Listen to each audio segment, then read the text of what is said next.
on veut faire un reportage sur la question qui est pourquoi dans un pays laïque tel que la France existe-t-il des jours fériés chrétiens. Nous nous adressons à vous car vous êtes spécialiste en ce domaine et donc nous faisons appel à vous. Depuis quand le calendrier français existe-t-il ? Il n'y a pas de calendrier spécifiquement français. Il y a eu une époque, j'en parlerai tout à l'heure, où il y a eu un calendrier spécifiquement français, c'était sous la Révolution française, à partir de 1792. Mais autrement, le calendrier français, c'est le calendrier de tous les Européens, des Américains, et c'est un calendrier qui a largement prévalu dans le monde. Alors, le calendrier que nous avons, nous, il remonte à très longtemps, parce qu'il est en partie chrétien, mais en partie aussi héritier du calendrier romain. Dans les noms de mois romains, on trouve des noms qui évoquent, par exemple, un dieu. Comment s'appelait le dieu de la guerre chez les Romains ? C'était pas Mars. Voilà, Mars. Donc voilà, le mois de mars. Et nous l'avons gardé. On garde des éléments romains, les noms des mois. On garde une organisation de type solaire, mais puisque maintenant l'Empire est devenu chrétien, l'Empire romain est devenu chrétien, on va christianiser ce calendrier. Avec le calendrier chrétien, on donne un nom à chaque jour, et ce sont des noms de saints, des noms de martyrs. Voilà.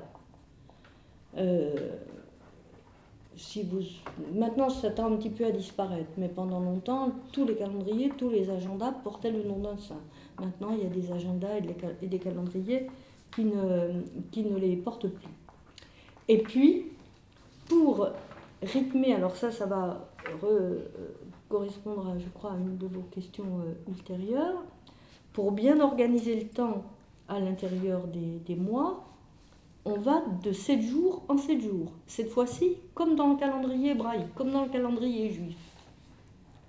Et 6 jours, 1 jour de repos. 6 jours, 1 jour de repos. Ça nous fait la semaine de 7 jours. Dieu bénit le 7e jour et il le sanctifia, parce qu'en ce jour-là, il se reposa de toute l'œuvre dont il était l'auteur et le créateur. Et c'est donc sur la base de ce texte-là que le calendrier chrétien s'organise en semaine de 7 jours, avec un 7e jour, le dimanche, qui est le jour du repos. Ça veut dire que c'est le calendrier, il est chrétien. Mais ça veut dire que notre calendrier, qui n'est pas seulement le calendrier des Français, comme vous l'avez bien compris maintenant, il est composé de multiples éléments. Des choses qui viennent du calendrier romain, des choses qui viennent d'un calendrier spécifiquement chrétien, puisqu'il y a les noms de saints et des fêtes chrétiennes, comme on le verra tout à l'heure, et une organisation intérieure des mois avec les 7 jours, qui est à l'origine, vient du calendrier des Hébreux, c'est-à-dire des Juifs. Donc c'est un calendrier composite, riche, qui a été, et sans oublier, toute la dimension d'origine scientifique. Il n'y a pas d'éléments musulmans ? Dans le calendrier religieux musulman, oui, mais pas dans le calendrier qui a prévalu, puisqu'il a été, il faut comprendre que ce calendrier, il a été mis au point, inventé si je puis dire, et mis au point bien avant que l'islam existe. Tu comprends ? C'est pour ça, ça a l'air de te peiner qu'il n'y a rien de musulman. Mais ce calendrier fait par Romulus, puis Numa Pompilius, puis Jules César, puis ensuite christianisé, c'était plusieurs siècles avant que le prophète Mohammed ne fonde l'islam. On peut préciser qu'il y a une époque où les Français n'ont plus voulu du calendrier chrétien. Au moment de la Révolution française, à partir de 1792, quand la Révolution est devenue un peu plus exigeante ou un peu plus dure, non seulement on n'a plus voulu du roi, mais on n'a plus non plus voulu de la religion chrétienne. Et là, les Français ont inventé un nouveau calendrier qui n'avait plus rien de chrétien, C'est un calendrier qui a été organisé, enfin créé par deux hommes dont vous connaîtrez le nom plus tard, un mathématicien qui s'appelait Rome, avec deux M, et puis un poète qui s'appelait Fabre d'Églantine, qui a cherché de nouveaux noms pour les jours. Alors on a été chercher des noms de fruits, des noms d'animaux, et on a donné des nouveaux noms de mois, des noms très poétiques qui évoquaient les saisons. Par exemple, frimaire pour quand il faisait froid, parce que les frimas c'est quand il fait froid. Brumaire pour l'automne, quand il y a de la brume. Voilà, vous avez entendu déjà ces noms. Messidor, bon voilà, Fructidor, des noms qui évoquent la saison des fleurs, des fruits, le brouillard, la neige, la pluie, pluviose, nivose pour la neige, voilà. Donc un calendrier totalement différent, par les noms de jours, par les noms de mois et aussi par l'organisation des mois. Parce que comme on ne voulait plus des chrétiens, quel est le jour qu'on voulait absolument supprimer, puisqu'on ne voulait plus du calendrier? Le dimanche. Le dimanche, voilà. Donc on transforme totalement l'organisation intérieure du mois, et au lieu de faire des semaines rythmées par le dimanche, on fait 3 fois 10 jours avec un jour de repos qui s'appelle le décadi. Voilà, et ce calendrier-là, est-ce qu'il va garder comme point de départ la naissance de Jésus, à votre avis?